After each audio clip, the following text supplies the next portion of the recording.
અમદાવાદના નાના ચિલોડામાં વિવાદિત ડિમોલેશનનો મામલો એએમસીના અધિકારીઓ નરોડા પોલીસ મથકે પહોંચ્યા। એએમસીના નામે થયેલા ડિમોલેશન અંગે નોંધાવાશે ફરિયાદ।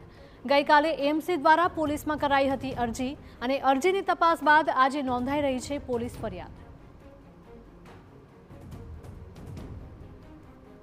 તો અમદાવાદમાં એએમસીના નામે ડિમોલેશનના વિવાદનો મામલો સામે આવ્યો હતો, જેમાં કોંગ્રેસના કોર્પોરેટર નીરવ બક્ષીએ લગાવ્યા છે ગંભીર આરોપ। ડિમોલેશન અંગે તાત્કાલિક ફરિયાદ નોંધાય તેવી કોંગ્રેસની માંગ છે। પ્રાઇવેટ સિક્યુરિટીના બાઉન્સરોએ કૃત્ય કર્યાનો કોંગ્રેસનો આરોપ છે, ત્યારે કોર્પોરેશનના નામનો ખોટી રીતે ઉપયોગ કરાયો હોવાનો દાવો કરાયો હતો।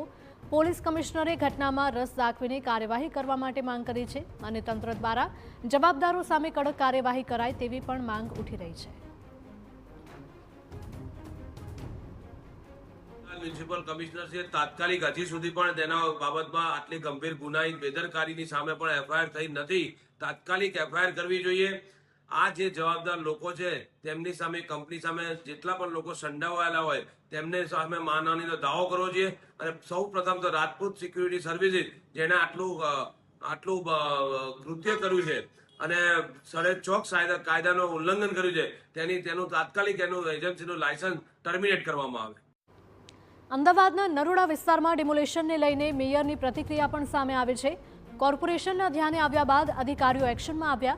આ ઘટનાને લઈને પોલીસ અરજી કરવામાં આવી હોવાનું મેયરનું નિવેદન સામે આવ્યું। ડિમોલેશન પાછળ કોઈ એજન્સી હશે તો કાર્યવાહી કરવામાં આવશે।